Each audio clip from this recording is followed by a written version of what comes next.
Deus está invadindo a sua isolação. Prepare-se para a virada. A dor mais profunda não é aquela que nos fere por fora, mas a que ninguém vê por dentro, aquela que nos coloca diante do espelho e nos pergunta com frieza: até quando você vai aguentar sozinho? Imagine-se naquele ponto em que sua fé parece ter expirado, suas forças secaram e até pedir ajuda parece humilhação. Esse é o território secreto da alma onde muitos vivem escondidos, o lugar onde a isolação se torna máscara, muros, prisão. E é exatamente aqui, nesse abismo silencioso onde você tenta respirar, que esta mensagem quer entrar. Hoje falamos da expiração da isolação, daquele instante em que Deus decide não apenas te visitar, mas te arrancar do esconderijo emocional, espiritual e mental que te serve de refúgio e de cativeiro ao mesmo tempo. A pergunta é: você está pronto para que essa porta se abra? Quando olhamos para Êxodo 12, encontramos um povo cansado, esmagado pela pressão e preso em um ciclo onde cada oração parecia aumentar a batalha. Eles clamavam, Deus respondia com milagres, e mesmo assim o coração de Faraó endurecia. Essa contradição divina já aconteceu com você? Pedir libertação financeira e ver portas se fechando? Clamar por cura emocional e sentir gatilhos antigos ressurgirem? É como se a intervenção de Deus piorasse a situação. Mas a verdade é que ali, naquele cenário de opressão, o céu já estava arquitetando o momento exato da virada. Deus não estava apenas libertando Israel, ele estava formando Israel para suportar a liberdade. E quando ele declara, este será o primeiro mês, ele não está marcando o calendário, ele está marcando identidade. A libertação não começa quando grilhões caem, mas quando a mentalidade de cativo expira dentro de você. Israel ainda pisava no Egito, mas Deus estava ensinando como se vive fora dele. E é impressionante perceber que Deus poderia fazer tudo sozinho, mas decidiu incluir o povo no processo. Ele diz, agora, vocês vão participar. É nesse ponto que muitos travam, porque participar da própria libertação exige confrontar as áreas internas onde a isolação se instalou. Exige abandonar a ideia de que esconder a dor é segurança. Exige abrir mão do controle para finalmente acessar o sobrenatural de Deus. E a pergunta que fica é: você está disposto a deixar Deus te ensinar a viver a liberdade antes mesmo dela chegar? A isolação quase nunca nasce por escolha, ela nasce por trauma. Ninguém acorda um dia dizendo, quero viver sozinho dentro de mim. Isolação é resultado de feridas que disseram, confiar dói demais. É o eco de uma traição, de uma exposição inesperada, do medo de ser novamente violado emocionalmente. Por isso muitos se transformam em fortalezas ambulantes, sorrindo por fora, sangrando por dentro. E o inimigo sabe disso. Ele não te prende com correntes visíveis, ele te prende com paredes invisíveis. A isolação se torna um escudo, mas também se torna uma cela. E quando ela dura tempo demais, não protege mais, destrói. É o casulo transformado em túmulo. Pense na lagarta, o casulo é necessário, mas temporário. Ele é ambiente de transformação, nunca residência permanente. Muitos de nós, porém, adotamos o casulo como morada. O que deveria ser processo virou identidade. E o resultado é devastador. Esquecemos quem somos, esquecemos o que Deus disse, e começamos a negar nosso propósito, assim como Pedro, que negou Jesus por medo, por pressão, por escuridão interna. Se você permanece no isolamento tempo demais, você perde a referência da sua própria voz espiritual.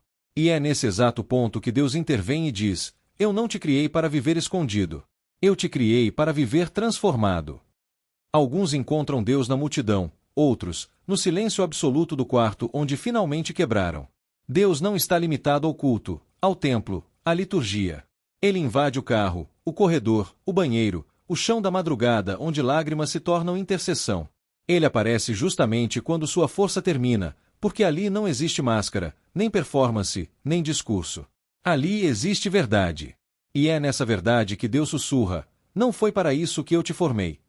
Quando ele invade a isolação, ele não invade para julgar, ele invade para ativar. E a ativação sempre começa no lugar onde você se achou incapaz. A mulher do fluxo de sangue viveu anos em isolamento. A lei dizia que ela era impura. A cultura dizia que ela era inconveniente.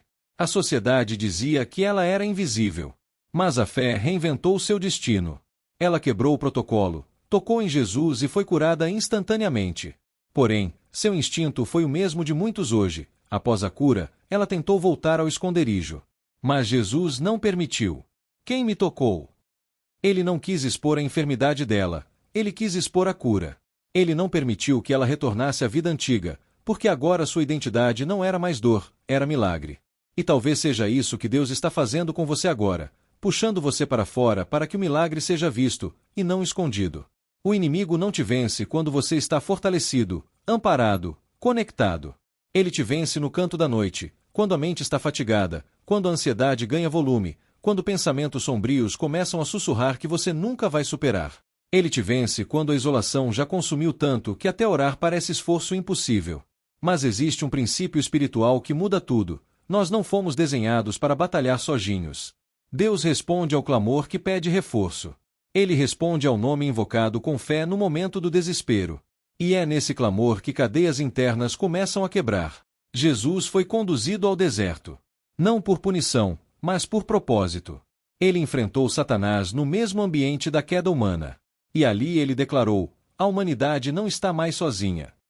Se Jesus foi ativado no deserto, você também pode ser. O problema é quando você confunde o deserto com exílio, quando deveria enxergá-lo como ativação. O que era para te treinar se tornou lugar de desistência. Mas Deus está soprando sobre você agora. Levanta. Você não foi criado para viver de joelhos diante da solidão. Esse é o momento em que a isolação expira e o propósito respira. Em nome de Jesus, toda seta emocional, todo espírito de opressão, suicídio, depressão, ansiedade e isolamento que tem te rondado perde força agora. A isolação que te calou, que te sufocou, que te distanciou de quem você foi chamado para ser, expira diante da presença de Deus. Você não está mais lutando só. O céu inteiro se move em seu favor. A sua fé ativa a fé de outros. Sua libertação se torna a porta para a libertação de alguém ao seu lado. Há uma movimentação espiritual acontecendo agora, e ela está te retirando do esconderijo onde você se acostumou a sobreviver. Agora é tempo de viver. A cura que Deus libera nunca é apenas individual, ela é comunitária. Você está cercado de pessoas que carregam o mesmo espírito, o mesmo propósito, a mesma identidade de reino. E hoje Deus te chama não apenas para receber, mas para restaurar. Olhe ao redor da sua vida, há gente precisando do que Deus colocou em você. Há pessoas que só resistiram porque você existe. Você é parte essencial do movimento do céu. A restauração só se completa quando você decide caminhar junto, quando escolhe ser resposta ao invés de silêncio. Não carregue mais peso sozinho. A cobertura do céu e a comunidade espiritual te cercam. Se esta mensagem fez algo dentro de você, se ela abriu portas internas, se ela te arrancou do esconderijo e te lembrou de quem você é em Deus, declare isso com coragem. Escreva aqui nos comentários, #minha isolação expirou. Essa frase não é só engajamento, é testemunho, é marco espiritual, é verbalizar a decisão de sair do casulo e viver a liberdade que Deus te preparou. Que a paz, a força e a presença de Deus te acompanhem. Que a sua fé seja ativada e seu propósito reacendido. Sua isolação expirou, e uma nova estação começou sobre a sua vida.